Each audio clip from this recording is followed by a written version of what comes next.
Breaking news tonight, American passengers from that cruise ship plagued by a deadly virus are now back in the U.S. Are they quarantining here as health officials around the globe race to contain that spread? Those 6 passengers evacuated, now 5 have tested positive for the deadly disease, plus a flight attendant hospitalized with possible symptoms. Could she have contracted the virus from a plane passenger just off the ship? And we talked to an American doctor trapped on board, plus the Americans back in the U.S.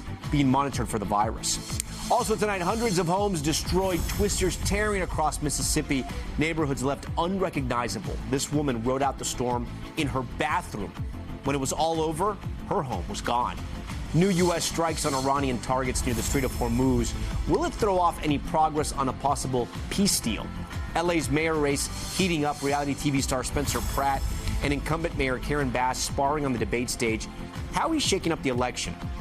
AI data center showdown, a controversial project backed by Shark Tank star Kevin O'Leary facing outrage and protest while the community is pushing back. A rare look at life inside Cuba, the Cuban mothers taking to social media showing their everyday lives with chronic blackouts and fuel shortages, all while living under a communist government. And shocking video of a jet skier unexpectedly hitting a whale and sent flying. What happened next? Plus, does Apple owe you some cash? How you can get a slice of the multi-million-dollar iPhone settlement. Top story starts right now.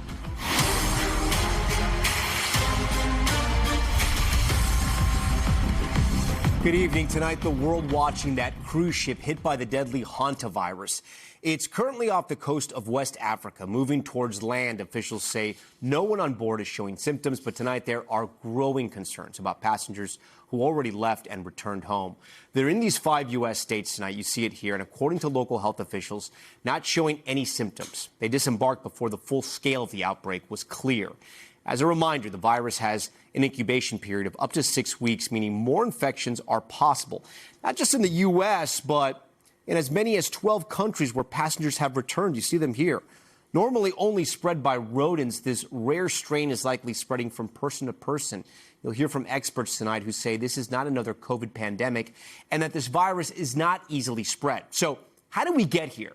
Let's take a look. On April 1st, the ship left Argentina. That's where health officials suspect the first people contracted the virus before the cruise began. On April 11th, according to cruise operators, the first passenger dies. Nearly 2 weeks later, the ship docks at St. Helena. The body of that man is removed and dozens of passengers disembark. The ship continues its journey then, and others suddenly start to show symptoms. In that time, a second passenger who left the ship dies, as well as a third person on board. They make it to Cape Verde, where three sick people are then removed. And now tonight, the ship is making its way to the Canary Islands off the coast of Morocco. Its final stop. Now, the big question, once they get there, where will those passengers go? Danielle Hamamjian has followed it all and leads us off from the Canary Islands. Tonight, as the ship at the center of the deadly hantavirus outbreak sails towards the Canary Islands, the World Health Organization confirming 5 of the 8 suspected cases have tested positive. The patients are being treated in hospitals in the Netherlands, Switzerland, and South Africa. Experts want to reassure the public, though, the risk of infection is low. This is not coronavirus. This is not the start of a COVID pandemic. On board the ship, Dr. Stephen Kornfeld, who spoke with NBC affiliate KTVZ in Oregon. He says when the ship's doctor became ill, he had to step in. As things deteriorated and more people got sick and more people got seriously ill, I ended up just taking over and trying to keep everybody going. Dr. Kornfeld says after 3 people who'd been on the ship died and others had to be evacuated, those who remain are now okay. Fortunately, nobody else has got sick in the last 6 to 7 days. We now have 2 World Health Organization epidemiologists on the boat. We have 2 Dutch infectious disease people on the boat, so there's a lot of medical coverage now. All part of a global race to stop the virus from spreading beyond that ship. Dutch authorities today announced that a flight attendant has been hospitalized with possible symptoms. She was on the same flight as one of the cruise passengers with hantavirus. That patient was removed before takeoff and later died, according to Dutch media. What's unknown, the extent of the interaction between that flight attendant and the passenger. Yunuslar gönderiyor. Those still on the ship finding relief to be moving forward. Dr. Kornfeld, among the 17 Americans on board, says he's been in touch with the State Department but is awaiting details on getting back to the U.S. I assume in a couple of days there'll be a plan. So that plan is quite variable, and I really don't know what it will be. Danielle joins us tonight from the Canary Islands. The cruise ship company says the boat is expected to arrive where you are on Sunday. How will those people get off? Yeah, Tom, so the ship will not dock here, but it will anchor nearby. And from there, the passengers will be evacuated by boat to the port, and from here in a cordoned-off area to another cordoned-off area at the airport, about 20 minutes from here. So no direct contact with the public. But despite and even with those precautions in place, there have been protests across the Canary Islands, as well as opposition by political leaders to this decision by the Spanish government to welcome this ship in the Canary Islands. Tom. Okay, Danielle Hamamjian leading us off tonight. Danielle, thank you. Tonight, health officials here in the U.S. are closely monitoring the passengers who were on that cruise ship and who have now returned home. They're across 5 states, and right now none are showing symptoms. Here's Camila Bernal with that side of the story. Tonight, confirmation from 5 states that passengers who were aboard the cruise ship with the deadly hantavirus outbreak are back in the U.S. 1 person in Virginia, 2 in Georgia, 2 in Texas, another in Arizona, and an undisclosed number of people in California. Health departments in all of these states telling NBC News that the former passengers whose identities are being withheld are not showing any symptoms. Texas explaining that the passengers have agreed to monitor themselves for symptoms with daily temperature checks. The other states declining to share how the passengers are being monitored. We asked each state if those passengers are quarantining. 4 would not answer that question. Arizona saying the person there is not isolating. Should the passengers back in the U.S. be quarantining? Yes, at least for the duration of the 6 weeks since a known exposure. Johns Hopkins microbiologist Sabra Klein says that's how long it could take for symptoms to show up if a passenger was exposed and contracted hantavirus. The confirmed Andes strain of the virus is usually transmitted through rodents, but in the rare cases of human-to-human transmission, Klein says there must be a high level of virus and very close contact. In order for human-to-human transmission to occur, this requires intimate contact, like sharing a bed, like sharing utensils. Unlike COVID, she says, hantavirus is not readily transmissible. People in the United States do not need to be worried. This is not another pandemic. This will never have pandemic potential. We hope so. Camila Bernal joins us now. Camila, what is the federal government doing to track the possible exposure in the U.S. with those Americans now in 5 states? So they know where these Americans are, but it's unclear if they're tracking who they've been in contact with. We know the CDC has also activated its Emergency Operations Center in Atlanta, and it's a level 3 activation, which is the lowest. So it's not necessarily an all-hands-on-deck situation, but it does help activate experts, and it coordinates point people for this response. And, Tom, they'll be operating 24 hours a day. Tom? Okay, Camila Bernal, we thank you for that. Now to the powerful tornadoes ripping across Mississippi, leaving neighborhoods unrecognizable. Residents describing the terrifying moments of taking cover. Aaron Gilchrist joins us tonight from the storm zone. And Aaron, we can see the devastation there behind you. Talk to me about what you're seeing out there. Yeah, Tom, it really is just a mind-blowing amount of devastation here. I mean, you can see this refrigerator that's been tossed outside here. I want you to look out across this trailer park, though.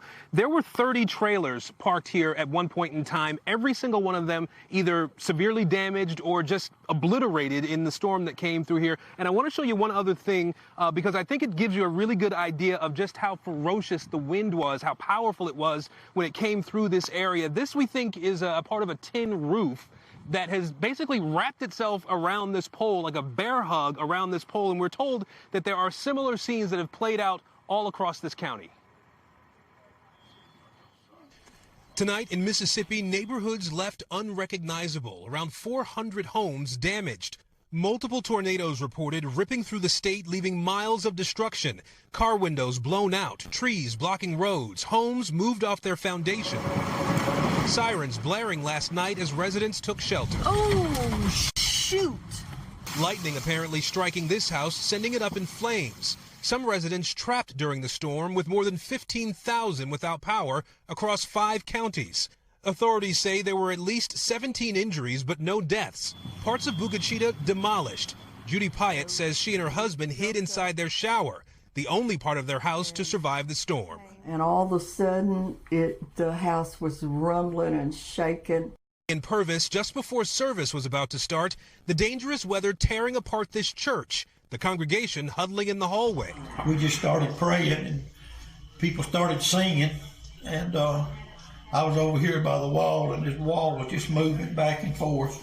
It all comes after ferocious wind and heavy rain slammed Florida and Alabama, completely flooding roads. My car's flowing right now. Communities now coming together and beginning to clean up. All I can feel right now is just honestly thankful, just thankful for life. All right, Aaron joins us again. Aaron, there's so much destruction out there. You've been speaking to the people who lost so much in just a matter of minutes. What else are you hearing tonight? Well, we're hearing from some people who obviously are devastated because they've lost everything that they own. They've lost homes that they've lived in for decades in some cases. At the same time, we're seeing 2 other things, Tom. We're seeing a lot of people who are stepping up to help. We've seen folks offering food and water. They've been offering us food and water, and we've said, no, give it to folks who really need it. We've seen contractors come out and start trying to patch roofs for people. And then the folks who've lost a lot are saying that they're grateful to be alive at this point. We talked to one extended family that was out at one particular site here, and from the great-grandparents down to the littlest great-grandkids, Tom, they were happy to just be together. Yeah, be together and to survive that. Incredible. Okay, Aaron, thank you. We are also following breaking news overseas. The U.S. striking new Iranian targets as Iran considers the peace proposal on the table. So what's going on here with Iran and the U.S. going back-to-back with attacks? Let's get right to Richard Engel in Jerusalem. Richard, walk our viewers through what's happening.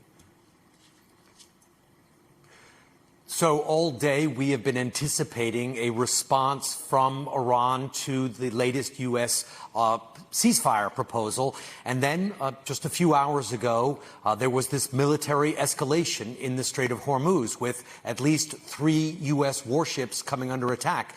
And U.S. military officials tell NBC News that Iran started it, that the warships were operating in the Strait of Hormuz when suddenly they were attacked by Iranian small boats, by drones, and by missiles. None of the American vessels were hit, no reports of any injuries, and the U.S. Quickly responded, according to these officials, not only stopping the incoming fire, but also attacking the sources of fire, the Iranian command and control sites. Iran has a different version of events. Iran tells a similar story, but in reverse. Iran says that it was the United States that began this attack and that Iran responded and called it a ceasefire. Interestingly, the Iranians did not, however, say that the ceasefire was over. They didn't say that this was the end of diplomacy. And U.S. Central Command put out a statement saying it does not seek an escalation. Richard, while we have you here, you know the clock is ticking. The president's going to be in Beijing next week. He wanted to put this Iran war behind him before he meets with Xi Jinping, which also has a vested interest in Iran, as you know. Is there enough time, or there is no way that Iran is not going to be part of the summit now in China? It is certainly possible, and the fact that there could be a deal is what I'm saying, because the fact that both sides are kind of brushing off this incident in Iran tonight, local media are saying that the situation has resumed to calm. They're describing it as a victory, as they've been describing all of these battles. So a flare-up doesn't mean that the peace process is over, and China in particular has been very vocal, increasingly vocal, about its desire to see an end to hostilities. So it doesn't seem that tonight's escalation would necessarily completely derail the peace process as President Trump heads to China. We're going to have to wait and see. Richard Engel, always great to have you. We thank you. Next tonight to the Vatican and the key meeting between the Pope and Secretary of State Marco Rubio amid the war of words between the first American Pope and President Trump. NBC News Chief White House correspondent Garrett Haake has that story. Secretary of State Marco Rubio tonight greeting Pope Leo at the Vatican with a gift. What to get someone who has everything? America's top diplomat now on a delicate mission to the first American pontiff after a frosty back and forth last month between President Trump and the Pope over Iran.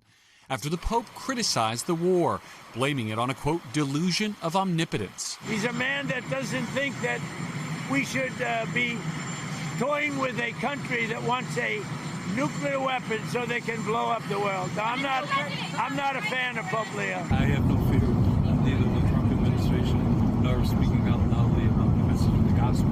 The Pope can say what he wants, and I want him to say what he wants, but I can disagree. The Pope describing it all as a misunderstanding over his calls for peace, while also opposing all nuclear weapons. It was looked at as if I was trying to debate, again, the president, which is not my interest at all. The president asked yesterday for his message for the Pope. Whether I make him happy or I don't make him happy, Iran cannot have a nuclear weapon.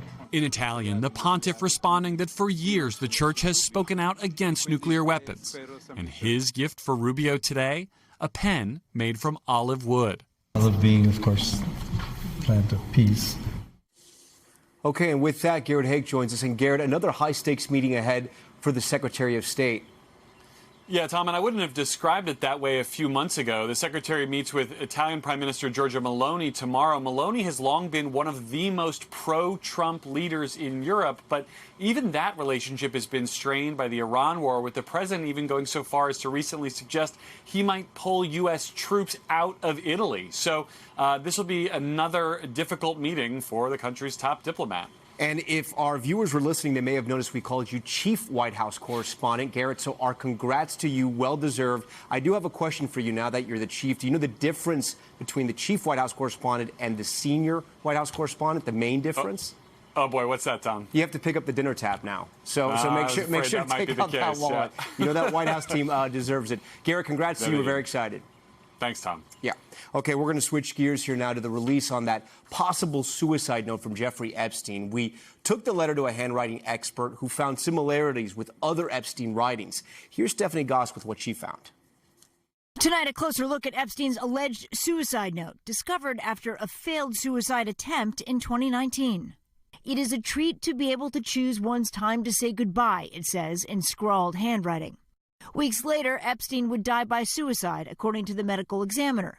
The note unsealed by a federal judge after the New York Times petitioned the court.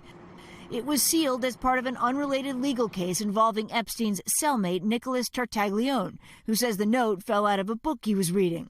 But the New York Times and NBC News have not authenticated the document. We asked a handwriting expert to make a comparison with another alleged Epstein note from the DOJ files. What do you make of the no fun in both notes? Well, I think that's significant. Syntax, the way things are written, are very significant in document examination. Some of the letters are similar too, but she says it is not conclusive. He probably did write this, but there are limitations because we don't have enough to compare. And then there is this question. What you want me to do, burst out crying, which appears almost identically in two emails released by the DOJ. But back in 2019, after Epstein's death, conspiracies swirled. And as recently as last year, Epstein's convicted associate, Ghislaine Maxwell, said this in a prison interview with the DOJ. I do not believe he died by suicide. All right, Stephanie Goss joins us now. Stephanie, a lot of people are going to be curious about this. If verified, could this put the conspiracy theories to rest? And I already know the answer to this. Yeah, probably not. Yeah. But you heard, Ghislaine Maxwell herself there. But there have been a lot of people for a long time believing that there was some conspiracy, some larger network of very powerful people that wanted to silence Epstein. There has never been an ounce of proof. Yeah. Ever that was the case. You have a medical examiner who said that he took his own life. Now you have this note. Maybe it'll change some people's minds. Okay. Stephanie Goss for us. Stephanie, thank you. We're back in a moment with the long-running legal battle between Blake Lively and Justin Baldoni. Both sides reaching a settlement. But the Hollywood saga is not over yet. We're going to explain. And if you have an iPhone, there could be some cash coming your way. The new class action lawsuit and what you need to know to get paid. Stay with us.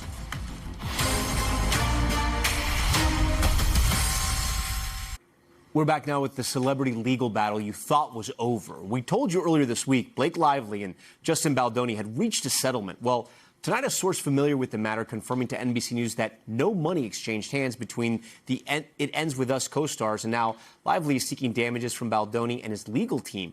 Here to explain what this all means, NBC News legal analyst Misty Maris. Misty, I'm confused here. I thought we had a deal. I thought there was a settlement. Yeah, it never ends, right? That should be the new name. Well, there is a deal. There is a settlement. Blake Lively has withdrawn her case. It's dismissed, but there's an open issue. If you remember, back when Blake Lively filed her lawsuit, Justin Baldoni filed a countersuit saying that he was defamed in her lawsuit. Judge dismissed it.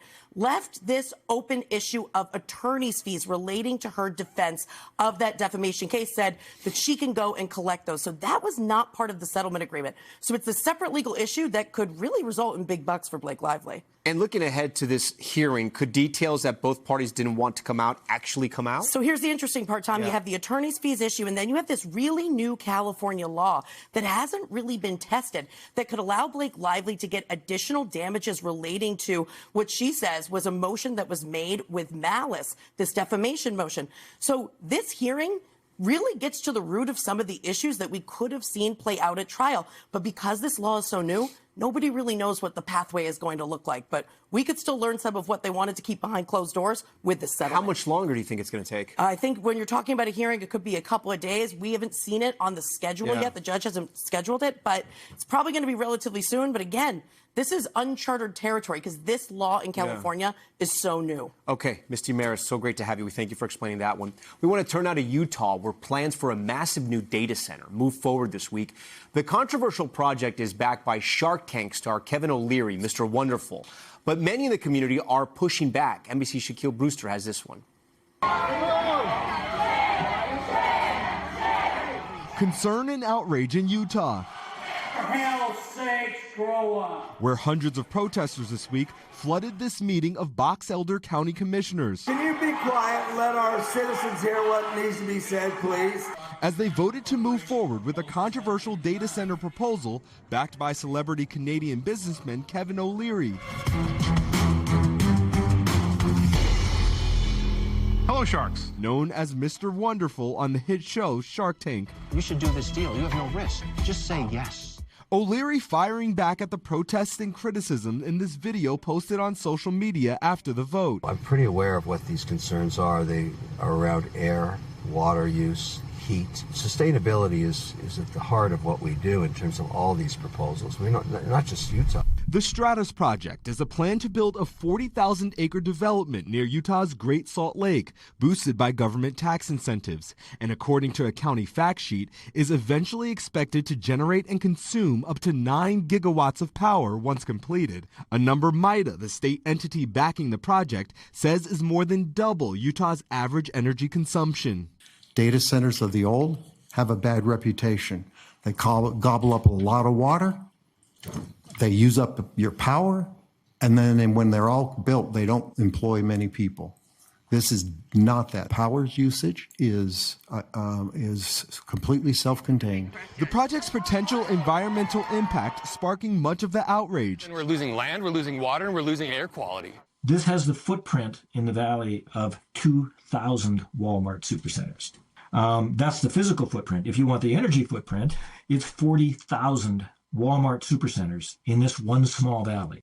As plans for other large data centers proposed across the country have led to heated debate. Remove this person that's heckling. O'Leary now casting doubt on the pushback in Utah. We think over 90% of the protesters are actually not people that live in Utah or Box Elder County. They're being bussed in. He didn't provide any evidence to support those claims. Davis, who lives 10 miles from the proposed project, was there. Nobody was bussed in and nobody was paid. If they were, I missed out. A firestorm gripping this Utah community with a celebrity businessman at the center. All right, Shaq joins us now. Shaq, as we saw in the piece, tensions are obviously high in this issue, and there was an incident with a local reporter covering this?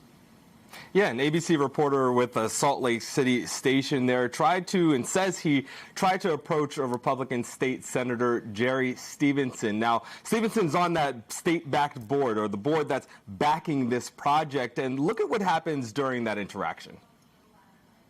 Just get your butt out of here. Wait, hold on. I don't understand Leave. why are you being hostile to us? Because I'm tired of you. Now, reporter Brian Weng says Stevenson eventually slapped the phone out of his hand. We did get a statement from the Utah Senate Deputy Chief of Staff who said, while we remain concerned about ABC4's conduct, including remaining on private property after being asked to leave, Senator Stevenson apologizes for his response during the unfortunate incident.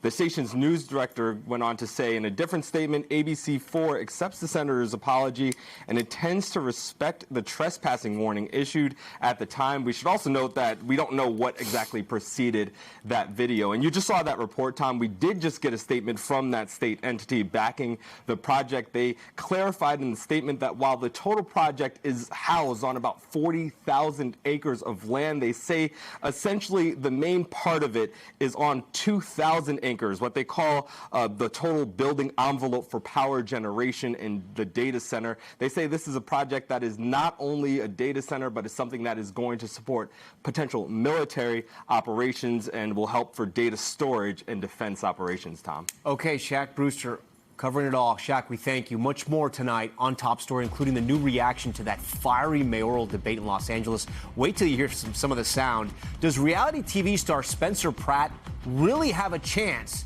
to run that major city? Plus, March Madness getting even madder. The major changes just announced to shake up the basketball tournament. We'll tell you about it. We're back now with the race heating up for Los Angeles' next mayor, the primary election less than a month away. Our Los Angeles NBC station hosting a debate between reality TV star Spencer Pratt and incumbent Mayor Karen Bass and City Councilwoman Nithya Raman. The candidates sparring over everything from LA's devastating wildfires to homelessness to crime. Our Dana Griffin has more. Who Mayor Karen Bass tonight, former reality TV star Spencer Pratt touting momentum. I would have liked 3 more hours. We got a lot of failures to talk about that these people have, so we should run it back. Part 2. After a fiery face-off in an LA mayor's debate between Pratt, incumbent Karen Bass, and Councilwoman Nithya Raman. This is a MAGA Republican's idea of what Los Angeles looks like. Pratt, famous for reality show The Hills. What I wanted to do and say to you, dear, I didn't. Now running for mayor after he and wife Heidi Montag lost their home in the deadly Palisades fire. This is where Mayor Bass lives. This is where I live. They let my home burn down. Going after Bass, who's faced fierce criticism for her leadership during the fires. He talked about the winds. That is just completely inaccurate. If that were accurate, then the planes would have been able to fly. And so the winds reached close to 100 miles an hour. She's an incredible liar. Everyone on their phones, Google it. 40 weather stations in the Pacific Palisades. It never went above 40 miles per hour. Bass apologizing for being out of the country when the fires broke out. Worst moments of my life to not be here when my city needed me. But I think that I deserve a second term, and I'm going to fight for that because we have made significant progress in a variety of areas. The candidates also clashing over homelessness. We can find some of these people she's going to offer treatment for. She's going to get stabbed in the neck. These people do not want a bed. As Mayor Bass and Spencer Pratt attack me because they want to run against each other. Mayor Bass and I are definitely not working together. I blame this person for burning my house. Dana Griffin joins us. Dana, it got wild there. We know that Spencer Pratt has also grabbed some headlines this week for reposting a wild AI-generated ad. And tonight his campaign is responding?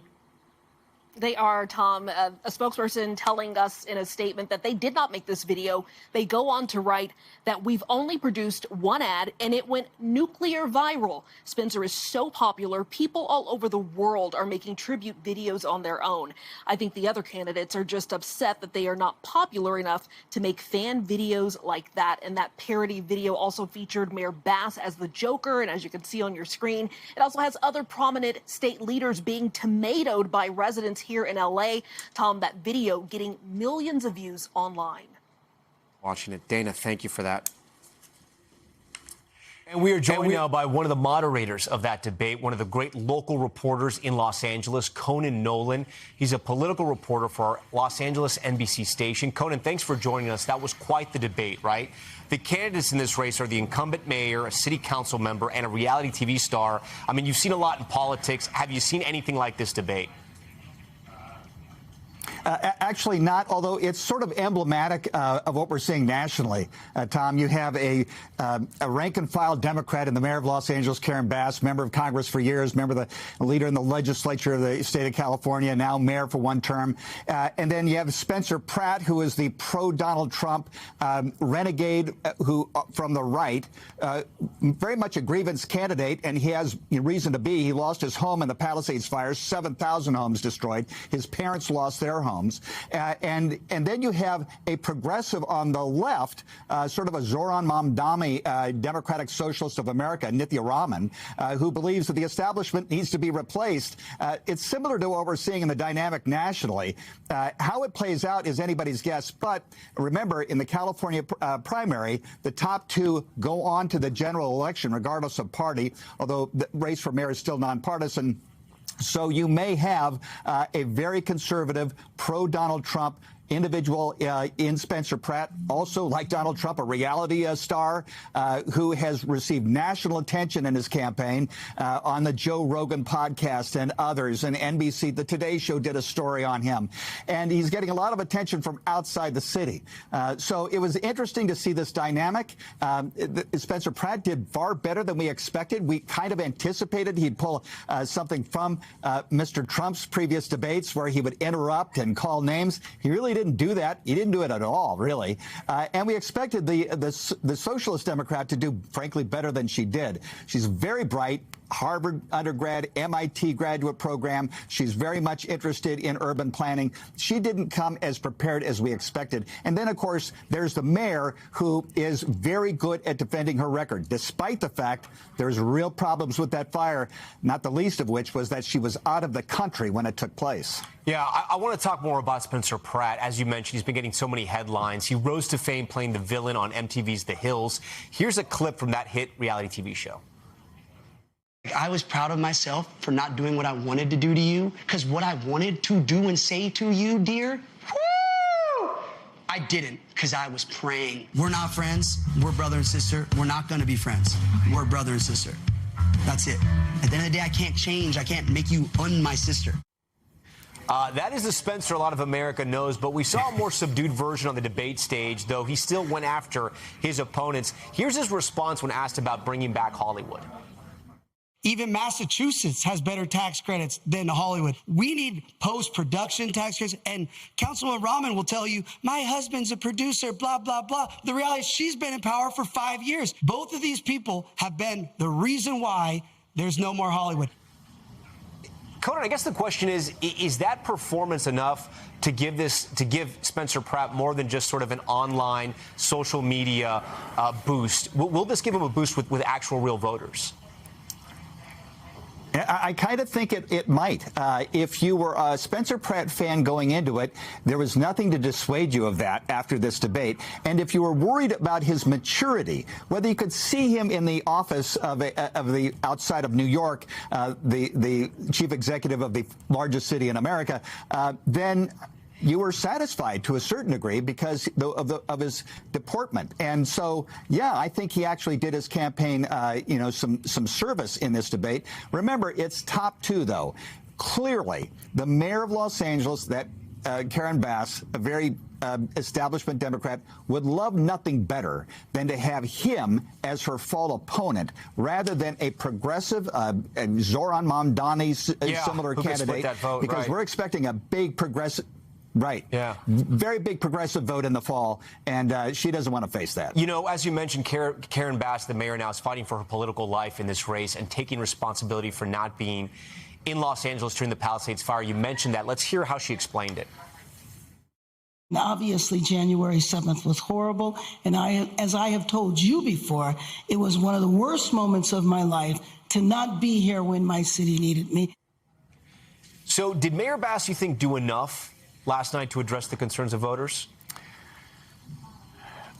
Probably not. But I think there are plenty of people still have yet to decide whether or not she deserves a second term. And they could very well decide at the end of it all, yes, it was really outrageous that she was out of the country. Remember, we knew there was going to be historically high winds that day, and she was still left for Africa.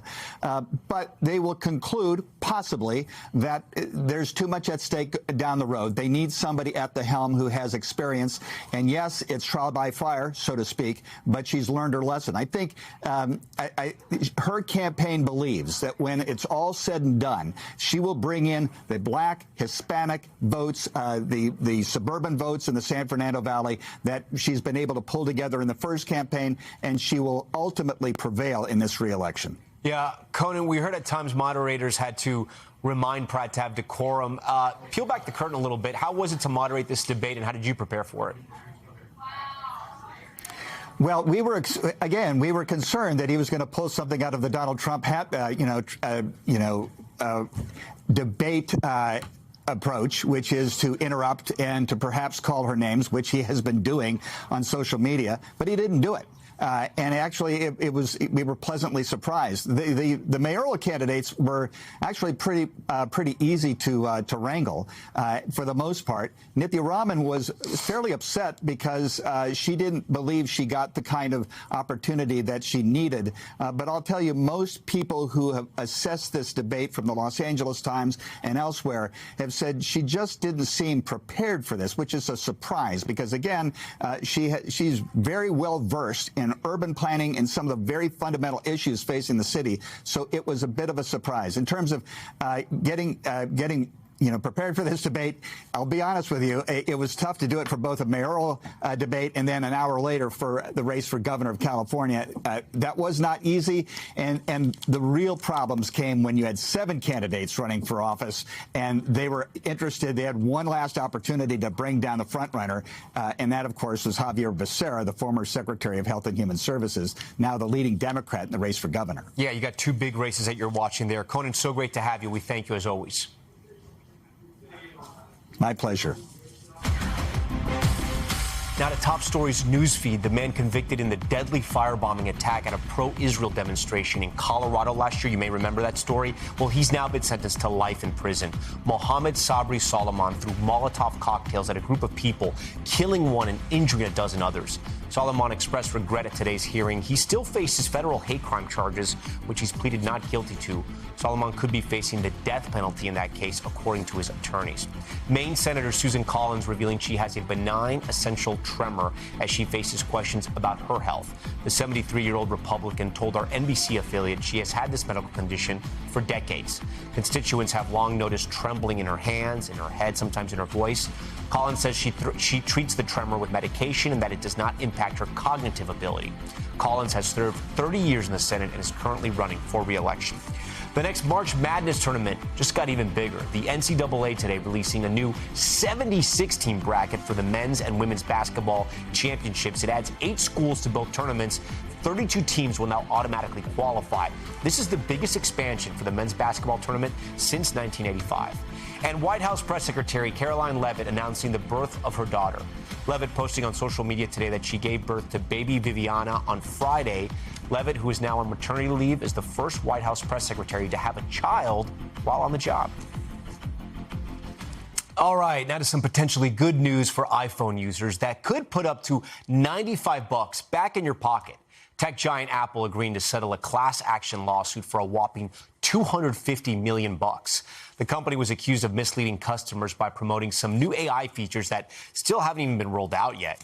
I want to bring in our NBC business and economy reporter, Ali Canal. Ali, thanks so much for being here to talk to us. Who's getting paid? Yes, well, it's not every single iPhone user out there, but guess what? A significant subset of those users are going to be eligible for these payments. So here's the deal. Okay. If you purchase an iPhone 15 Pro or Pro Max or any iPhone 16 model in the U.S. between June 10th of 2024 and March 29th of 2025, you are eligible for these payments. And according to this settlement, about 37 million devices are covered here. Now, how much are you getting paid? That's the big question. So it's around $25 $25 per device, although that payment can go higher or lower depending on how many people file claims. I thought it was up to $95. That's the cap. The cap is $95, but you might not get that. It's all dependent on the claim filings there.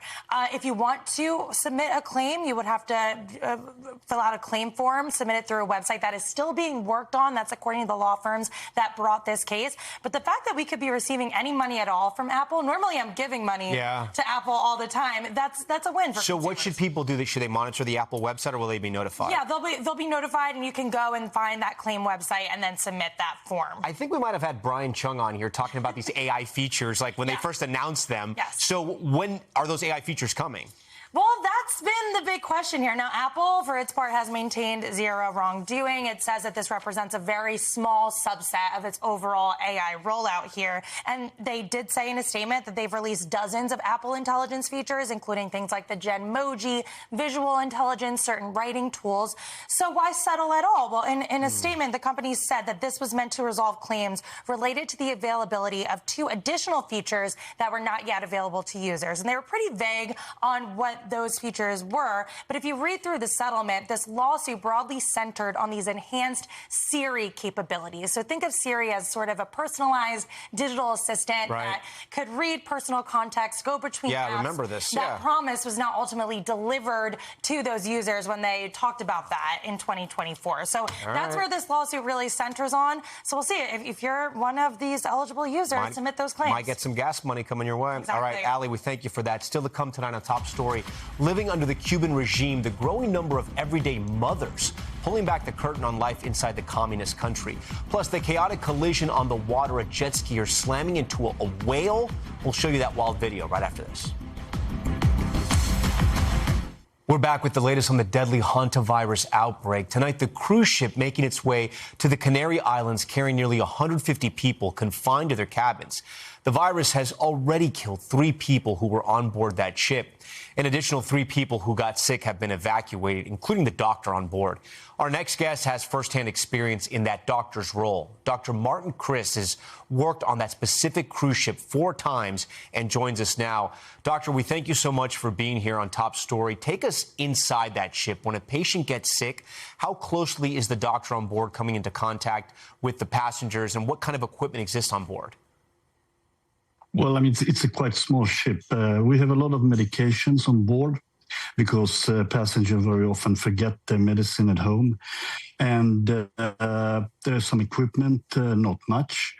And there is a sick bay with 2 beds and oxygen. So we have actually a lot of oxygen on the ship. Yeah, and then do you think the doctor on board would have had specific training to deal with hantavirus or any kind of emergency plan for a scenario like this where he got sick and other patients had to step up? Is that even something that usually is on your radar?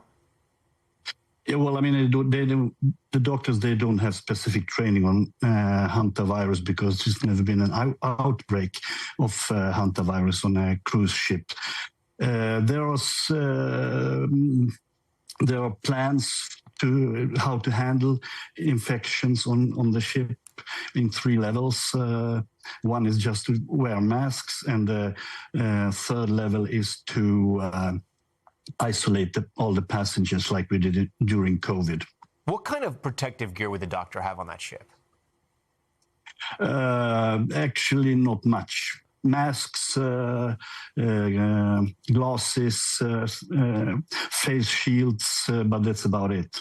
We have a blueprint of the ship's cabin. We know it holds 170 people, including a staff of 71 people across 80 cabins, 80 cabins, I should say. How tightly is everyone packed into on this ship, and how hard would it be to fully isolate sick passengers? Yeah, well, there are some common rooms on the ship. There is a lounge where everybody gathers, and if you have 150, 170 passengers, that's quite packed. And then there is a dining room that can get quite packed as well. And then there is a lecture room. So that's the common areas. The rest is are the cabins. Yeah. What is the protocol? Yeah, what would the protocol be for a medical emergency or outbreak scenario on the ship, especially if you're far from land?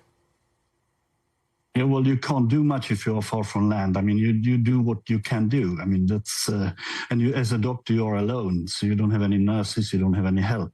If a major outbreak or something happens, then you can of course ask if there's another doctor on the ship that can help you. You were on board the ship during COVID. How does this moment compare? It was worse during COVID because there were more people infected and it was total lockdown on the ship. We know that passengers on the cruise left to do a variety of expeditions. To your knowledge, are passengers briefed on possible health risks in some of the remote areas?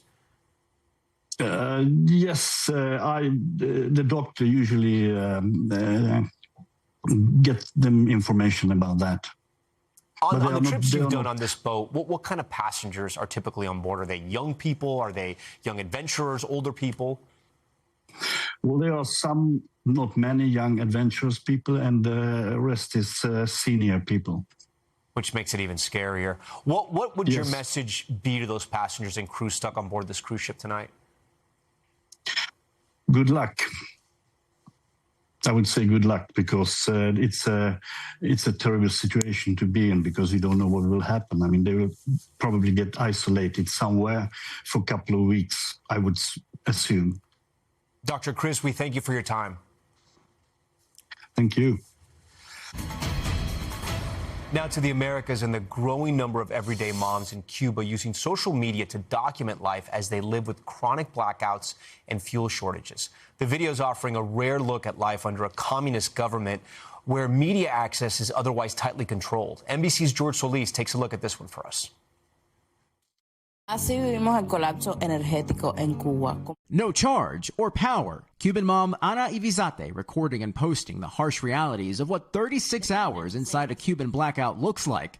Her little one sweating from the oppressive heat. In this post saying her daughters need to learn how to eat whatever food is available to them. In another, she shows two girls in her community who she says lack basic supplies, asking her followers to donate if they have anything to spare.